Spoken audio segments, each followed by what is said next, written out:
오늘 예배 오신 여러분들을 사랑하고 축복합니다. 오늘 우리가 읽은 본문은 소돔과 고모라의 멸망 이후에 아브라함이 20여 년 동안 정착했던 헤브론의 마므레를 떠나서 남방 그랄 땅으로 이주한 직후에 발생한 사건입니다. 아브라함이 왜 갑자기 헤브론에서 블레셋 왕인 아비멜렉이 관할하는 그랄 땅으로 이주했는지 오늘 본문에 보니까 그 이유가 나와 있지 않습니다. 왜 그랬는지 모르겠습니다.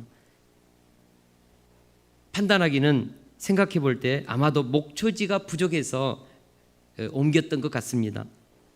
아브라함의 믿음의 여정을 볼 때 기도 없이 약속의 땅을 떠나면 꼭 문제가 생겼습니다. 아니나 다를까 아브라함은 이번에도 과거에 했던 그 실수를 반복하고 있습니다. 그것은 자기 아내인 사라를 누이라고 속인 것입니다. 아브라함이 24년 전에도 믿음의 여정을 시작하면서 이미 큰 실패를 경험했습니다. 그는 약속의 땅에 도착했을 때 기근을 만나서 애굽으로 피신한 적이 있습니다. 그때 그는 두려움에 빠져서 자기 아내를 누이라고 속였습니다. 이 사건 때문에 사라를 바로 왕에게 빼앗길 뻔했습니다. 그러나 하나님께서 깊이 개입하셔서 문제가 잘 해결되었습니다. 그런데 오늘 본문의 이 사건이 똑같이 반복되고 있습니다. 우리 2절 말씀을 보겠습니다. 2절 말씀 시작. 그의 아내 사라를 자기 누이라 하였으므로 아멘. 2절을 보니까 그의 아내 사라를 누이라고 했습니다. 그래서 그랄 왕 아비멜렉이 사람을 보내어 사라를 데려갔습니다. 이때 사라의 나이가 89세였는데 여러 가지 추측이 있습니다. 아마 중년 후반이니까 여전히 미모가 있어서 데려갔을 것이다. 그러나 많은 학자들은 아마도 정략적인 아마 그런 결혼이었을 것이다. 아브라함이 워낙 큰 부족의 하나의 왕과 같은 세력을 가졌기 때문에 그렇게 추측하기도 합니다. 중요한 것은 아내 사라를 향하여 자기 누이라고 속여서 결국은 사라가 아비멜렉 왕의 첩으로 그렇게 빼앗겼다는 것입니다. 11절에 보니까 이곳에는 하나님을 두려워함이 없으니 내 아내로 말미암아 나를 죽일까 생각하였으며라고 아비멜렉 왕에게 사라를 그의 누이라고 거짓말했던 이유를 밝히고 있습니다. 그럴 사람들이 하나님을 경외하지 않는 야만이기 때문에 소돔과 고모라와 같은 그런 정말 부도덕한 사람이기 때문에 자기 목숨이 사라 때문에 위험할 것이라고 생각하고 그렇게 했다는 것입니다. 그러나 오늘 본문 전체적으로 보면 아비멜렉은 하나님 앞에서 나는 의로운 사람입니다라고 항변한 것을 볼 때 나름대로 도덕적이고 양심이 살아있는 왕이었습니다. 뿐만 아니고 그들의 종들도 하나님께서 아비멜렉 가운데 꿈 가운데 나타나서 사라를 돌려보내지 않으면 죽이겠다는 그 하나님의 협박의 음성을 듣고 그것을 얘기했을 때 온 시종들이 아비멜렉에 속한 모든 사람들 다 두려워 떨었다고 했습니다. 이것을 볼 때 소돔과 고모라와 같은 악한 사람들은 아니었습니다. 왜 아브라함이 24년 전에 했던 실수를 또다시 반복합니까?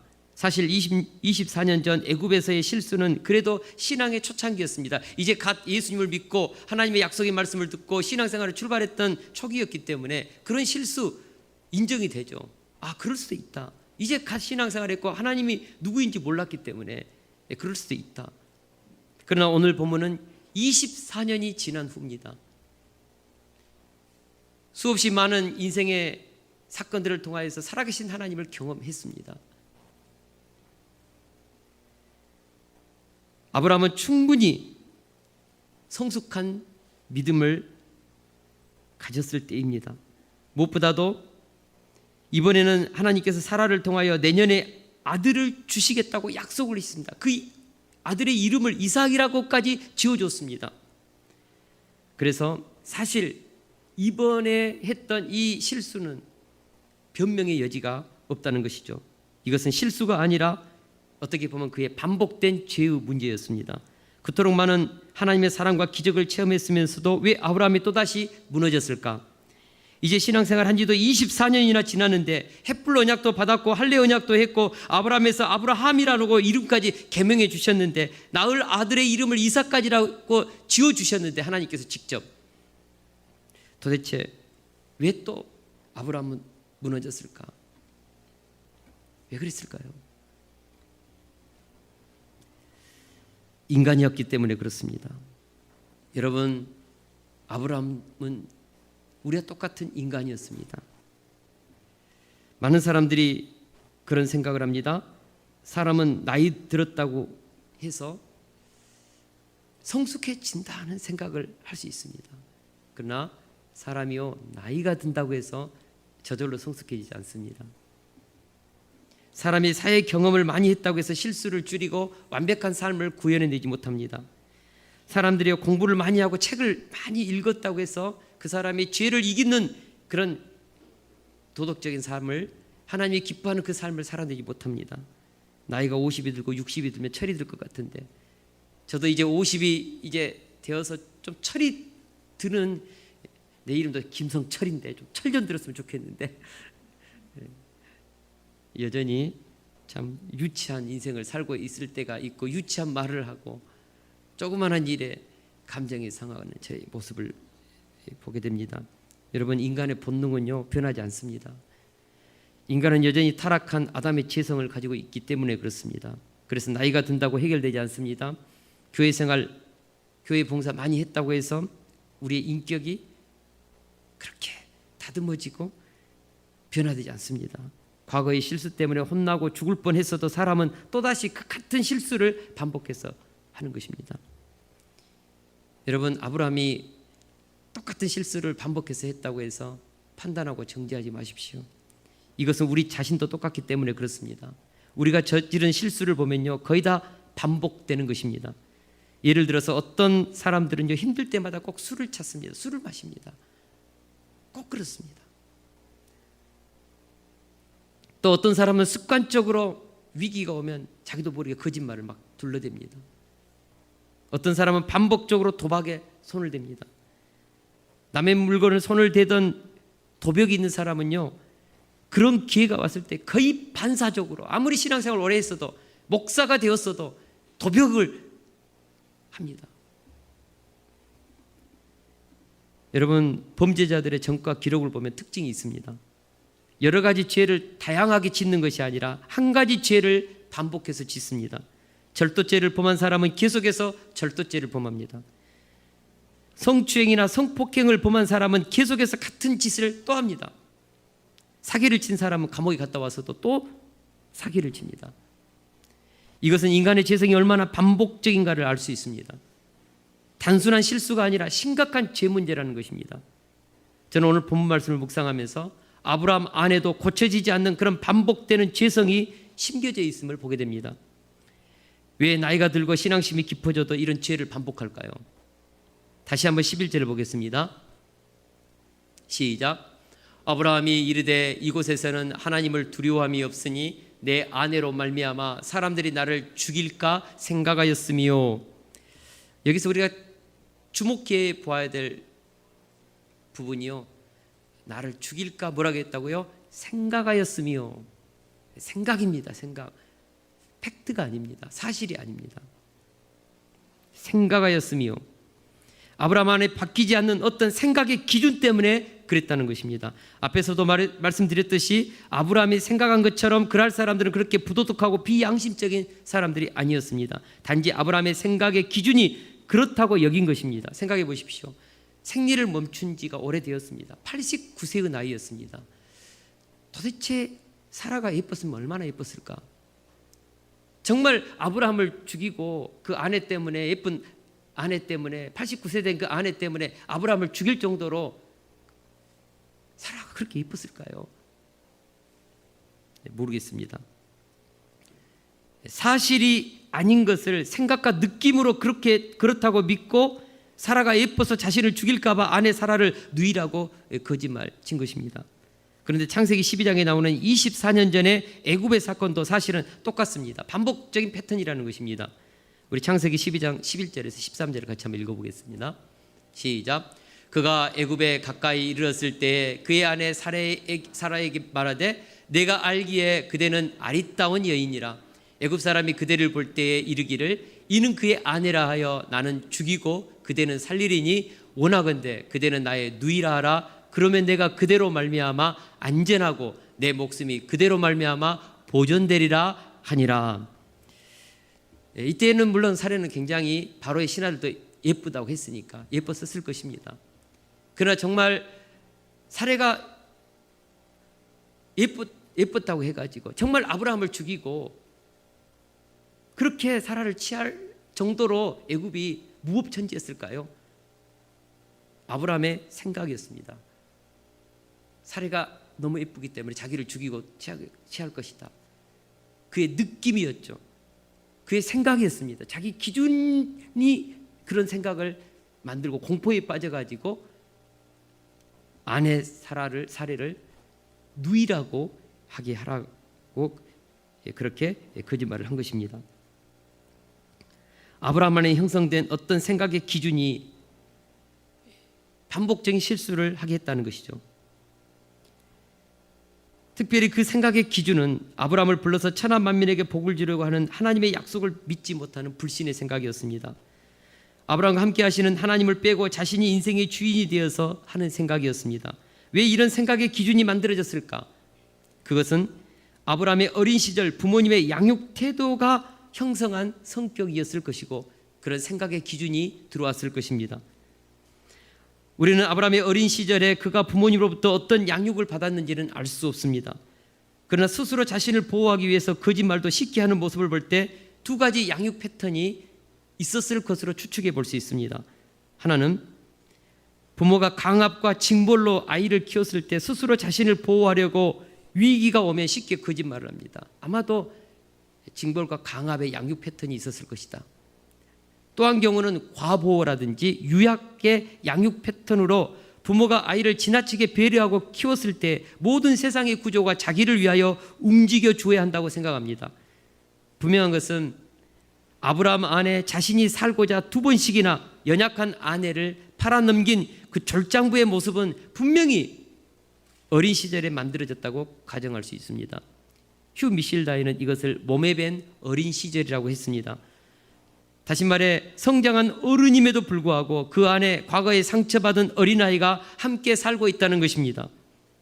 그렇습니다. 우리 모두에게도 어린 시절 부모님의 양육 패턴에 의해서 나도 모르게 습득되어 내 안에 형성된 과거의 어린아이가 우리의 잠재의식 속에 살고 있습니다. 나도 모르게 어떤 가정의 환경 속에서 내 안에 습득되어 버리는 어린 아이였을 때 그 받았던 상처받은 아이, 나도 모르게 어떻게 길들여져 버린, 그래서 세상 속에서 이런 식으로 살아야겠다고 자기도 모르게 어떤 기준이 세워버린 그런 경우가 많다는 것이죠. 자기 잠재의식 속에 그 어린아이가 살고 있습니다. 그리고 내 몸에 밴 그 어린 시절에 습득된 그 습관이 성인이 된 나의 삶까지도 끌고 가는 경우가 많다는 것입니다. 우리가 분명히 알아야 합니다. 이런 우리 안에 있는 내재 과거 아이는 결코 신앙생활이 오래되었다고 해서 잘 바뀌지 않습니다. 환경과 상황이 오면 신앙의 성숙과는 상관없이 내 안에 살고 있는 오래된 내재된 과거에 상처받은 아이가 불쑥불쑥 뛰쳐나와서 유치하게 행동하게 합니다. 어떻게 어른이 그런 생각을 하지? 어떻게 어른이 그렇게 행동을 하지? 그러나 그럴 수 있습니다. 분명히 현재 어른이 된 인격체는 점잖하고 이성적이고 합리적이게 생각하고 행동하려고 합니다. 그러나 이상하게 유치한 어린아이 같은 행동을 하는 경우가 있습니다. 그것은 내재된 과거의 아이가 불쑥 올라와서 말해버리고 행동해버리기 때문에 그런 일이 발생한 것입니다. 우리는 이런 부분에서 아브라함을 이해해야 합니다. 하나님도 그런 아브라함의 내재 과거 아이를 이해하고 유치하게 행동하는 아브라함을 책망하면서 네가 어떻게 하나님의 동역자가 되고 선지자가 되어서 천하 만민에게 복을 나눠주는 그런 약속이 있는 사람이 그럴 수 있냐고 아브라함을 책망하지 않았습니다. 오히려 아비멜렉을 두들겨 패다시피 했습니다. 그렇다고 아브라함이 잘한 것은 아닙니다. 분명히 내재된 과거의 아이는 치료받아야 하고 현재적인 어른의 성숙한 아브라함이라는 이 신앙에 아브라함이 나와서 행동을 해야죠. 그런데 오늘 본문에 보니까 정말 유치한 행동을 하고 있습니다. 너무 유치하죠. 여러분, 우리가 어떻게 하면 아브라함과 같은 이런 유치한 우리의 반복되는 이런 실수와 반복되는 이런 죄의 형태들을 우리가 고칠 수 있고 정말 하나님이 기뻐하시는 왕같은 제사장의 삶, 정말 예수님의 형상을 닮은 그런 주님의 모습을 재현해내는 그런 인생을 우리가 살 수 있을까요? 어떻게 하면요? 첫째로 오랜 광야 훈련의 시간이 필요합니다. 아브라함이 믿음의 조상이 된 것은 하루아침에 이루어진 믿음의 열매가 아닙니다. 오랜 연단과 훈련을 통해서 점차적으로 믿음이 성장하고 자랐음을 보게 됩니다. 아브라함의 인생의 최고봉의 신앙의 경기는 하나님께서 아들 이삭을 모리아산에서 번제로 드리라 했을 때 그날 아침 즉시로 일어나서 3일길을 걸어서 진짜 모리아산 정상에 나무를 깔아놓고 눕히고 묶어서 묵히고 정말 칼을 내리쳐서 그렇게 번제로 드리려고 했습니다. 하나님도 당황하셨습니다. 아브라함아 멈춰라. 그러면서 하나님께서 아브라함에게 말씀하셨습니다. 내가 내 아들 내 독자까지도 내게 아끼지 아니하였으니 이제야 내가 하나님을 경외하는 줄 아노라. 아브라함이 얼마나 하나님을 경외하는지 이제야 내가 알았다. 내가 너의 진심을 알았다. 진짜 네가 하나님을 경외하는구나. 너는 진짜 믿음의 조상감이구나. 그때가 아브라함의 나이가 40세 정도 되었을 때였습니다. 신앙생활 40년 동안 하면서 이제 하나님이 원하시고 기뻐하시는 하나님을 경외하는 인생을 살아낼 수 있는 힘이 아브라함에게 생겼다는 것입니다. 어떻게 보면 숱한 인생의 사건들을 통해서 살아계신 하나님을 만나고 반복된 실수와 죄 속에서 하나님의 끊임없는 용서와 사랑을 받으면서 형성된 변화입니다. 우리가 출애굽기를 읽어보면 이스라엘 백성들의 모습도 동일합니다. 하나님은 이스라엘을 제사장 나라 거룩한 백성으로 택정하여서 출애굽이라는 구원의 백성으로 삼으셨습니다. 그러나 우리가 출애굽기를 읽어보면 그들은 물리적으로 애굽을 며칠 만에 출애굽했지만 마음으로부터 진정한 출애굽은 하나님이 원하시는 제사장 나라 거룩한 백성으로서의 그런 완전한 출애굽은 40년이 걸렸다는 것입니다. 노예의 근성에 때를 벗기고 애굽의 생활에서의 그 모든 세상의 가치 기준을 버리고 하나님의 기준과 원칙을 그들이 붙잡은 것은 40년 광야 훈련을 통하여서 얻어진 열매라는 것입니다. 우리가 분명히 알아야 합니다. 우리 안에 새겨진 어린 시절의 상처로부터 벗어나 자유하는 마음을 갖기까지는 오랜 시간이 필요합니다. 하나님의 광야 훈련이 있습니다. 하나님의 만지심이 있습니다. 우리 인생을 살아가면서 숱한 훈련과 연단과 실패와 무너짐 속에서 우리는 내가 누구인지를 알아가며 교만이 깨지며 산산이 나의 자아성이 무너지면서 우리는 하나님을 배우게 되고 인간을 배우게 되고 인생을 배우면서 하나님이 원하시고 기뻐하시는 수준의 사람으로 점점점 성장하고 성숙해지는 것입니다. 그러므로 반복된 실수를 하더라도 좌절하지 마십시오. 몸에 밴 어린 시절의 상처가 혹은 죄성이 반복되게 나타나도 포기하지 마십시오. 아브라함도 40년 걸렸습니다. 이스라엘 백성도 40년 걸렸습니다. 모세도 40년 걸렸습니다. 하나님의 자녀로 택함 받았다면 최소한 40년 광야 훈련을 받을 준비를 하십시오. 내 안에 새겨진 죄의 때를 벗게 되는 씨름을 우리가 해야 합니다. 그러면 어느 날 우리도 하나님이 야, 너 진짜 멋진 내 자녀가 되었구나. 하나님이 인쳐주실 것입니다. 야, 네가 이제야 나를 경외하는 왕같은 제사장이 되었구나. 네가 진짜 내가 원하는 목자가 되었구나.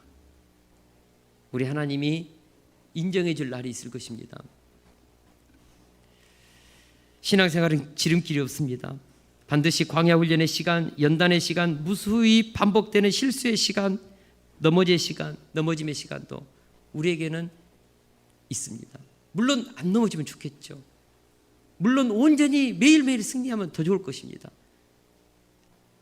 그러나 우리의 삶의 환경에서, 현장에서, 우리 몸에 밴 내재된 과거 아이로 인하여서 우리는 많이 부족하고 많이 실수하고 하나님이 싫어하는 죄도 범하고 우리는 그렇습니다.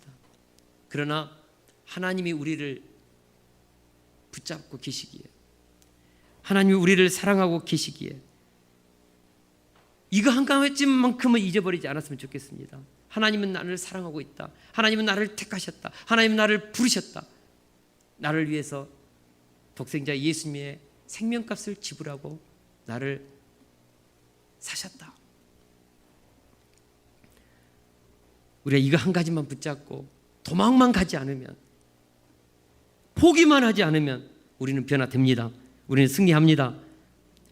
우리는 십자가의 보혈을 피를 붙잡고 나의 죄성에서 승리자로 살게 될 것을 저는 믿습니다. 그 삶을 살게 하기 위해서 우리를 부르신 것입니다. 할렐루야.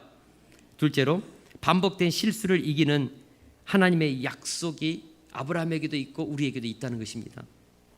우리는 오늘 본문을 윤리적인 안경을 쓰고 보면 얼른 납득이 되지 않습니다. 분명히 실수한 사람은 아브라함입니다. 아비멜렉은 아브라함이 사라를 자신의 누이라고 했기 때문에, 사라도 분명히 오빠라고 했기 때문에 그냥 진짜 순수한 마음으로 사라를 데려간 것입니다. 첩으로 삼은 것이죠.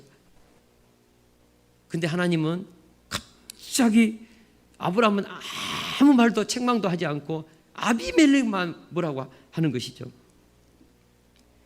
정말 이런 의문이 생겼습니다. 공의로우신 하나님께서 왜 아브라함이 잘못했는데 아비멜렉의 책임을 물으시고 그렇게 책망하시는가? 심지어는 막 죽이겠다고 그렇게 하나님께서 협박을 하시는가? 왜 그럴까요? 저는 오늘 본문을 보면서 하나님 편애하신다. 근데 하나님 진짜 편애하셔요. 아브라함을 진짜 아브라함에게 편애하는 사랑을 보이십니다. 무조건적인 편애인 것 같아요. 여러분, 부모님은요 진짜 자기 자식에게는요 아무리 막 자식에게 해도요 무조건적인 편애를 합니다. 하나님이 그렇다는 것입니다. 왜 그럴까요? 하나님께서 아브라함을 택했기 때문입니다. 약속을 아브라함과 맺었기 때문입니다. 그 약속 지키려고 그런 것입니다. 이것을 통해서 우리가 알 수 있는 것은 우리가 얼마나 도덕적이냐 윤리적이냐 하는 것보다 더 중요한 것이 있다는 것이죠. 그것이 무엇입니까? 하나님께서 아브라함에게 약속을 두고 그의 인생길을 인도하고 계시다는 사실입니다. 하나님께서 아브라함을 택했고 그에게 천하 만민에게 복을 주는 인생을 약속하셨죠. 내가 너로 큰 민족을 이루고 내게 복을 주어 내 이름을 창대케 하리. 너는 복이 될지라. 복덩어리가 될 것이다. 너를 통하여서 온 인류를 구원할 계획을 아브라함의 인생 가운데 하나님이 두시고 아브라함과 언약을 맺은 것이죠. 아브라함이 이 언약을 붙잡고 순종하여서 믿음의 길을 떠났습니다. 아브라함이 잘한 것은 그것 하나뿐입니다. 실수도 했고 넘어졌고 불신과 의심으로 하갈을 통하여 이스마엘을 낳고 조금만 어려우면은 그냥 그렇게 넘어지고 자빠졌습니다. 그런데 하나님이 찾아오셔서 다시 약속을 주고 하늘의 물병을 같이 땅의 티끌과 같이 바다의 모래와 같이 자식을 주겠다고 하면 또 다시 믿음을 갖고 아멘하고, 이스마엘을 낳았다 할지라도 너는 내 앞에 행하여 완전하라. 할례 언약을 하도록 내 언약을 살에 새기라고 하면은 그날 본인만 할례하는 것이 아니라 온 집안 사람들 다 할례를 시키는, 이것이 아브라함의 순종하는 믿음이었습니다. 하나님은 이런 아브라함을 기뻐하신 것입니다. 그래서 오늘도 실수했음에도 불구하고 아브라함은 노터치하고 아비멜렉만 뭐라고 하는 것입니다. 오늘 본문에 보니까 그날 밤은 아마 아비멜렉이 사라를 동침하려고 했던 것 같아요. 근데 그날 밤 하나님께서 아비멜렉을 잠재우시고 그의 꿈속으로 쳐들어가서 그에게 협박을 하는 것이죠. 오늘 본문에 보니까요 좀 야성적으로 말하면은 갑자기 꿈에서 그냥 하나님이 쳐들어가 가지고 너 죽여뿐다. 그리고 나서 그 이유를 설명합니다. 뭐죠? 사라를 건들지 마라. 그 여자를 건들지 마라. 남편이 있는 여자다. 안 된다. 아비멜렉이 항변을 하죠. 나 몰랐다고. 그래도 안 된다. 당장 내일 보내라. 그렇지 않으면 너도 죽고 너에게 속한 사람 다 죽는다. 다 죽이겠다 내가. 와, 하나님이 이렇게까지 하신 적이 없어요. 굉장히 긴박하게 하나님께서 아비멜렉의 꿈속으로 들어가셔서 하나님께서 지금 흥분하면서 겁을 주면서 말씀하고 있습니다. 우리는 여기서 아브라함의 인생 속에 새겨진 하나님의 약속이 반복적으로 실수하는 아브라함의 인생을 살려내고 있음을 깨닫습니다. 만약 사라에게 아비멜렉이 동침하면 사라를 통하여서 오시게 될 예수 그리스도의 메시아의 그 구속사의 흐름이 끊기는 것이죠. 언약이 폐기되는 것이죠. 그럴 수는 없다는 것이죠. 아브라함의 믿음이 견고해서 천하 만민에게 복을 공급해 주는 복의 근원이 된 것이 아닙니다. 아브라함의 인격이 훌륭해서 믿음의 조상이 된 것이 아닙니다. 우리는 종종 아브라함의 인생을 생각하면 기가 죽고 그런 믿음을 가지고 싶은 생각이 들 때가 있습니다. 그러나 그의 전 인생을 창세기를 통하여 공부해 보니까 아브라함처럼 허물과 약점투성인 사람이 어떻게 온 인류에게 복을 공급해 주는 복의 조상이 되었을까 이해가 되지 않습니다. 오히려 어떻게 이렇게 허물 많은 사람을 하나님이 택해서 이 고생하시는가? 하나님 고생하시는가? 아브라함은 하나님의 약속을 지킬 만한 가치가 없는 사람이다. 그런 생각이 들 때가 있습니다. 사실 아브라함은 인생의 그의 허물과 죄 때문에 진즉 실패하고 이혼당하고 망해야 합니다.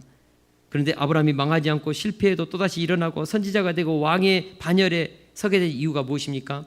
아브라함의 인생 가운데 천하 만민에게 복을 주는 인생을 살도록 하나님이 부르신 그 약속이 아브라함의 인생 가운데 있기 때문입니다. 하나님의 약속이 실수하는 아브라함을 지켜주신 것입니다. 여러분, 하나님은 한 번 약속하시면 절대로 포기하지 않습니다. 우리가 실수해도 사람들이 봐도 어떻게 저것이 성도냐, 어떻게 저것이 집사냐, 어떻게 저런 사람이 목사고 장로님이냐라고 해도요, 하나님은요 사람들이 그런다 할지라도 포기하지 않습니다. 우리 민수기 24장 19절 같이 한번 읽겠습니다. 시작. 하나님은 사람이 아니시니 거짓말을 하지 않으시고 인생이 아니시니 후회가 없으시도다. 어찌 그 말씀하신 바를 행하지 않으시며 하신 말씀을 실행하지 않으시랴. 하나님이 한번 한 약속은 어떤 상황, 어떤 실수, 어떤 허물 속에서도 그 사람 안에서 폐기되지 않는다는 것입니다. 하나님께서 약속하셨기에 그 약속은 성취되고 이루어집니다. 할렐루야. 한마디로 우리가 착하게 산다고 해서 하나님이 보호해 주시는 것은 아닙니다. 하나님께서 우리가 비록 실수하고 한다 할지라도 용서하시고 도우시는 단 한 가지 이유가 있다면 바로 하나님께서 십자가의 언약 안에서 우리를 구원해서 하나님의 자녀 삼으셨기 때문입니다. 우리가 비록 허물이 많고 실수가 많고 반복적으로 같은 죄를 범하지만 그래도 우리가 예수 그리스도 안에서 연합되어 살아가고 있는 성도이기 때문에 변함없는 하나님의 사랑으로 우리를 살려내는 것입니다. 그렇습니다. 하나님이 우리의 삶 속에 섬세하게 개입하신 것은 우리가 잘났기 때문이 아닙니다. 우리가 예수 그리스도 안에 있기 때문입니다. 저는 이사야서 49장 15절에서 16절 말씀을 읽을 때마다 가슴이 벅찹니다. 여인이 어찌 그 젖먹는 자식을 잊겠으며 자기 태에서 난 아들을 긍휼히 여기지 않겠느냐. 그들은 혹시 잊을지라도 나는 너를 잊지 아니할 것이라. 내가 너를 내 손바닥에 새겼고. 어머니는 자기가 몸에 담고 있었고 그 산후 그 출산의 그 고통 속에서 죽을 것 같은 고통 속에서 낳았고, 그렇기 때문에 아버지가 자녀를 사랑하는 것과 어머니가 자녀를 사랑하는 것은 급이 다릅니다. 아버지들 절대 착각하지 마세요. 착각하면 안 됩니다. 자녀는요 어렸을 때 우유 달라고 배고파서 울면요 아빠는 못 들어요. 근데 엄마는 듣습니다. 그래서 자녀들이 엄마를 선택하고 나이가 들수록 엄마 중심으로 간다고 해서 서운해하면 안 됩니다.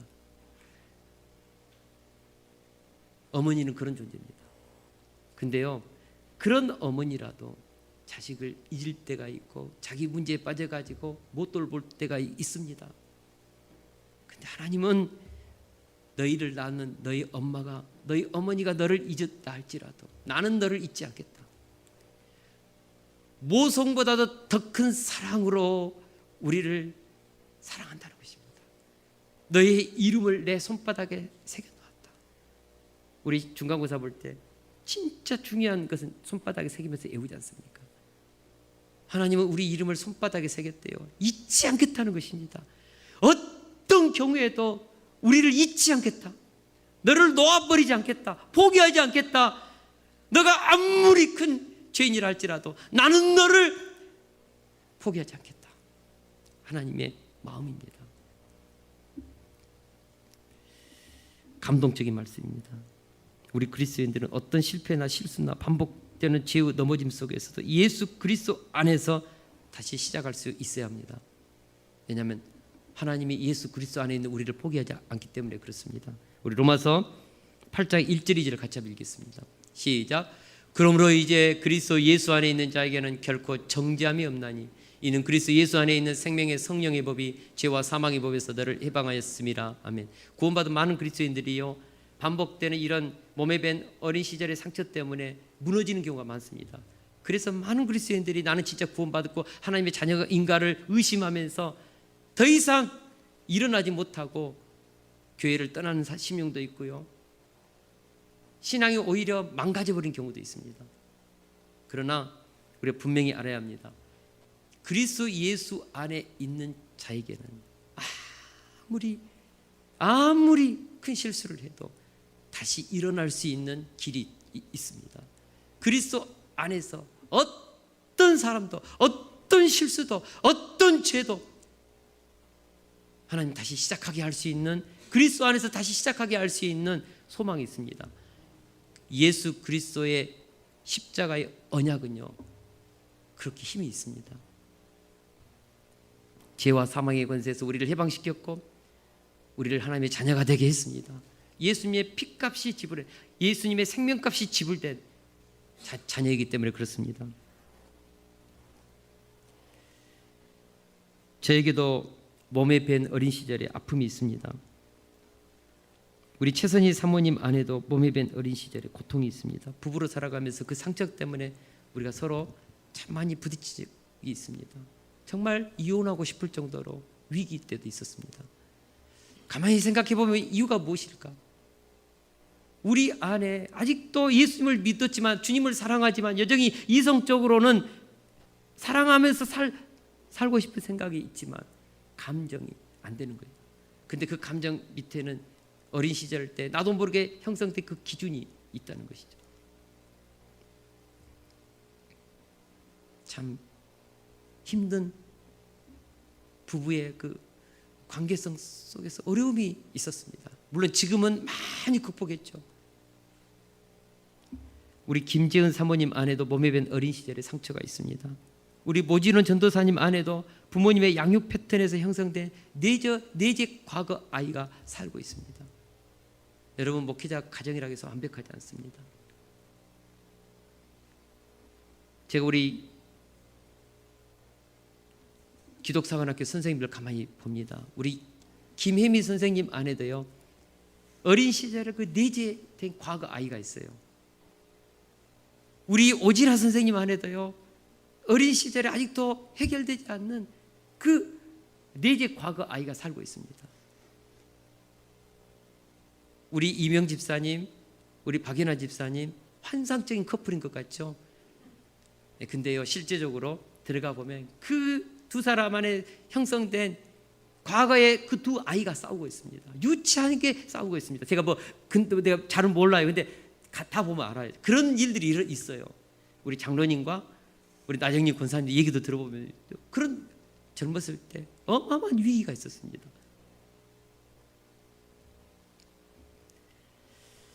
사랑하는 동역자 여러분, 그것이 오늘 반복된 실수를 하게 하고 나만 아프게 한 것만 아니라 다른 사람들까지도 아프게 합니다. 그러나 우리가 반복된 실수를 하더라도 약속을 따라 구원의 계획을 신실하게 이행하고 계시는 하나님을 믿읍시다. 오늘 이 시간에도 하나님은 우리 안에 어떤 과거의 사건으로 묶여 있는지 아십니다. 내가 왜 그런 상황에서 그런 말을 할 수밖에 없는지, 왜 생각은 아닌데, 합리적인 어떤 우리의 믿음의 신앙은 아닌데 그렇게 불쑥불쑥 말해버리고 하는가? 하나님은 아시죠. 그래서 하나님은 그런 우리를 정죄하지 않으십니다. 우리 생각 속에, 감정 속에 살고 있는 어린 시절에 상처받은 내가 지금 활동하고 있다는 것을 아십니다. 그러나 그것이 단순한 상처가 아니라 죄 때문에 형성된 것임도 알고 있습니다. 상처 깊은 밑바닥은 결국 하나님을 신뢰하지 못한 것임도 알고 있습니다. 치료하시는 하나님을 바라보지 못하고 언약의 예수 그리스도의 십자가를 붙잡지 못한 우리의 불신도 알고 계십니다. 그럼에도 불구하고 우리를 포기하지 않습니다. 분명한 것은 예수님은 우리의 죄 때문에, 그런 우리의 상처 때문에, 그런 우리를 자유하게 하시기 위해서 십자가에 저주받아 죽었다는 것이죠. 그가 찔림은 우리의 허물 때문이요, 그가 상함은 우리의 죄악 때문이라. 그가 징계를 받음으로 우리는 평화를 누리고 그가 채찍에 맞음으로 우리는 나음을 받았도다. 예수님께서 우리를 위해서 십자가에서 저주받으심으로 우리가 받아야 할 모든 저주를 다 가져가셨습니다. 우리의 허물, 우리의 죄악, 우리의 모든 아픔 다 주님이 채찍에 맞으시고 창에 찔리시고 고난 받으심으로 다 가져가셨습니다. 사실 우리의 과거의 상처까지도 주님은 다 가져가셨습니다. 비록 그것이 반복되어서 상황 속에 나타난다 할지라도 그것까지도 해결할 수 있는 십자가의 보혈의 피입니다. 할렐루야. 그러므로 우리가 그리스도 안에서, 나를 사랑하시는 예수 그리스도의 언약의 십자가 안에서 우리는 다시 일어나야 합니다. 매일매일 다시 일어나야 합니다. 할렐루야. 구약에 있는 그 아브라함 안에 있는 언약도 하나님이 이렇게 신실하게 지키는데, 자기 아들을 십자가에서 저주받아서 자기 아들의 생명값을 지불하고 우리를 하나님의 자녀로 산 그 생명값이 지불된 우리, 그 십자가의 언약 안에 있는 우리를 어떻게 하나님이 놓겠습니까? 어떻게 하나님이 포기하겠습니까? 제가 목회자 인생을 살면서 자주 때때로 이런 생각을 할 때가 있습니다. 하나님, 어떻게 나같이 부족하고 허물 많고 냄새 나는 자를 하나님 목양자의 삶을 살게 하십니까? 하나님, 혹시 실수한 거 아닙니까? 하나님, 저 맞습니까? 제가 정말로 이 길을 끝까지 갈 수 있겠습니까? 너무나도 제 모습을 보니까 부족하고 허물이 많으니까 나 자신을 보면서 못 믿어서 제 스스로 하는 목소리가 있습니다. 하나님께. 그런데 하나님은 이런 저를 받아주시고 포기치 않고 사용하고 계시다는 사실이 어떨 때는 눈물이 나도록 감사하는 것이죠. 저는 개척 초기에요, 몇 번 정말 도망갈 생각을 했습니다. 그런데 하나님께서 저를 붙잡아 주시고 그래서 이 길을 여기까지 오게 하신 것이죠. 사랑하는 동역자 여러분, 나보다 나를 더 잘 아시고 이해해 주시는 그 주님의 눈길을 생각하면 우리 다시 일어날 수 있습니다. 요즘 코로나로 사회적 거리두기를 외치고 있습니다. 코로나 바이러스로부터 자기를 지키기 위해서 사회적 거리두기는 필수적입니다. 그러나 그 사회적 거리두기가 주님과의 거리두기로 적용되면 곤란합니다. 주님과의 거리는 친밀한 관계로 더 발전해야 합니다. 사회적 거리두기가 교회의 거리두기로 발전하고 있음을 봅니다. 사회적 거리두기가 예배의 거리두기로까지 성도들의 그 경건이 무너지고 있음을 보게 됩니다. 우리 교회도 그렇고 다른 교회도 들어보면 위기라고 아우성을 치는 목사님들의 정말 고통하는 소리들을 많이 듣습니다.